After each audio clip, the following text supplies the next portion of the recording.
yang tidak membatalkan puasa. Akan tapi dia menjadikan hilangnya pahala puasa.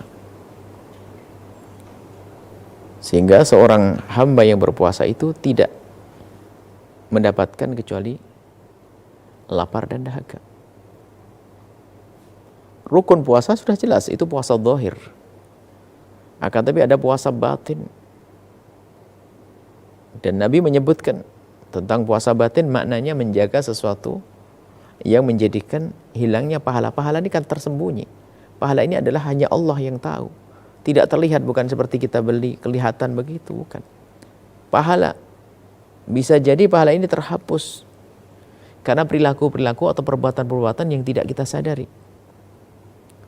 Baginda Nabi SAW menyebutkan, hadis dari Imam Abu Hurairah radhiyallahu ta'ala anhu, anna Rasulullah SAW, sesungguhnya Rasulullah SAW bersabda, as-siyamu junnah.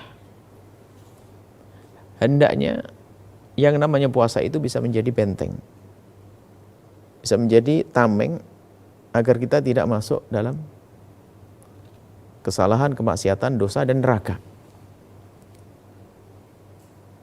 Dan hendaknya seperti itu, dan kita sadar. Fala yarfuth wala yajhal.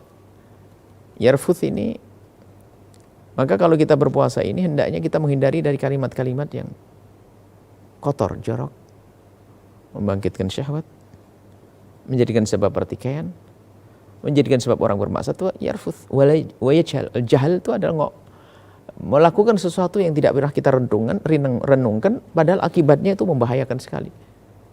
Kalimat yang menjadikan sebab orang bermusuhan, adu domba. Lah di dalam kita berpuasa ini hendaknya puasa kita itu menjadikan kita waspada di dalam menjaga lisan kita. Ngomong kotor, naudzubillah. Memang puasanya tetap sah. Secara zahir dia tidak makan, tidak minum, tidak menggauli istrinya, tapi dia omongnya kotor, setiap hari ngomong jorok. Ngomongnya ngaco, Masya Allah. Belum lagi ngomong yang menggunjing orang, mencaci orang, meremehkan orang. Kadang ini tidak disadari, padahal itu menjadikan pahala itu hapus. Bahkan begitu pentingnya kita menjaga lisan kita agar kita tidak mengutuk. Di saat kita dizalimi sekalipun, Nabi mengajar, ini mer'un qatalahu aw syatamahu. Jika seseorang itu diganggu, disakiti oleh seseorang, atau syatamahu, dicaci oleh seseorang, jangan membalas dengan cacian. Falyaqul, hendaknya dia menjawab, inni shaimun. Inni shaimun. Dia hendaknya mengucapkan kalimat inni shaimun, inni shaimun 2 kali.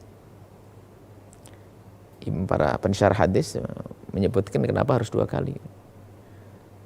Waktu mengatakan inni shaimun itu adalah harus dengan kekhusyuan. Inni shaimun yang pertama adalah memberitahu tentang diri kita sendiri, bahasanya inni shaimun, aku puasa, maka jangan balas dengan caci maki. Itu inni shaimun, memberitahu dia, saya itu puasa, tolong hentikan caci makimu. Nah, ini maknanya apa? Kita harus bisa menjaga dalam keadaan apapun. Khawatir kita terpancing dengan emosi kita, dengan kesalahan orang lain yang seharusnya kesalahan hanya pada dia saja. Cuman gara-gara kita kebawa emosi, akhirnya kita menuruti emosi kita, lalu kita terpengaruh dengan kesalahannya dia mengolok, kita mencaci, akhirnya caci maki dan seterusnya, hilanglah pahala kita. Ini dari Abu Hurairah juga diriwayatkan baginda Nabi SAW bersabda, rubba shaimin laisa lahu min siyamihi ilal ju'. Dalam riwayat ilal ju' wal atas. Rubba qaimin laisa lahu min qiyami ila sahar. Alangkah banyaknya orang berpuasa tidak ia dapatkan kecuali hanya lapar. Dalam riwayat lapar dan dahaga. Dan alangkah banyaknya orang yang bangun di tengah malam yang ia dapat hanya capeknya begadang. Kenapa? Dia melakukan itu semua adalah dibarengi dengan kemaksiatan yang menghabiskan pahala. Jadi sebagian orang tidak sadar bahwasanya kadang melakukan kebaikan dibarengi dengan kemaksiatan. Harapannya adalah diterima kebaikannya. Tapi kemaksiatannya telah menghabiskan pahalanya. Dapat apa dia? Dapat dosa malahan. Maka dari itu dalam kita berpuasa hendaknya kita bisa menghindarkan hal-hal yang menjadikan Allah murka.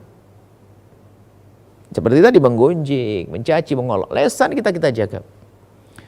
Tidak mudah emosi. Kita latih di bulan Ramadan sehingga nanti keluar dari bulan Ramadan kita juga tetap dalam keadaan normal, tidak gampang terpengaruh dengan berita apapun yang sampai ke telinga kita, sehingga kita tidak memberikan reaksi yang negatif terhadap itu semua. Di antaranya adalah berkata bohong yang menjerumuskan atau melakukan sesuatu tindak kebohongan. Seperti disabdakan Nabi SAW, "Man lam yada' qawla az-zur wal 'amala bihi", barang siapa yang tidak meninggalkan ngomong bohong, ada orang berbohong, naudzubillah, sehingga menjadi kebiasaan sebagian orang itu, jangan bohong loh ya puasa, itu sudah kalimat benar. Jangan bohong loh lagi puasa, karena menghabiskan pahala. Cuman ini jangan dipahami salah, berarti kalau tidak puasa boleh bohong, bukan begitu. Artinya hendaknya kita sadar kita ini puasa. Kalau kita berbohong akan sia-sia puasa kita. Sudah dosa, nggak dapat pahala. Falaysa lillahi hajah, maka nggak ada perlunya bagi Allah untuk menerimanya. Maksudnya Allah tidak akan terima. Fi ayyada'a ta'amahu wa syarabahu. Dia meninggalkan makan minum nggak berguna, nggak Allah pandang. Kenapa? Karena dia adalah orang yang suka berbohong. Maka mari di bulan Ramadan ini kita jaga lisan kita agar tidak berucap yang bohong, tidak mengucapkan kalimat yang menjadikan seorang bermusuhan, menyakiti orang. Dan tapi harus kita sadari juga di zaman ini, zaman yang mengerikan, disabda ulama dulu mengatakan lesan itu ada dua. Lesan yang berucap dan pena. Al-qalam ahadu lisanaini, dikatakan pena adalah salah satu dari dua lesan. Maka apa yang akan kita ketik di komentar-komentar waktu kita menyaksikan YouTube atau melihat Facebook dan seterusnya, apa yang kita tuliskan? Qaul itu ya di sini bisa. Ini kan ahadu lisanain. Ketikan ini adalah, tangan ini adalah salah satu dari dua lesan. Maka mari kita semua kita jaga sebisa mungkin. Ingat kalau kita lagi puasa dan kita di bulan mulia, di bulan Ramadan, dan semoga Allah mudahkan kita untuk meninggalkan segala hal yang menjadikan sebab pahala ibadah kita terhapus dan menjadikan sebab murka Allah Subhanahu wa taala. Nuhibbukum fillahi. Kami mencintai Anda semua karena Allah. Setelah Anda menyaksikan video ini, jangan lupa berselawat kepada baginda Nabi Muhammad sallallahu alaihi wa alihi wa sahbihi wasallam.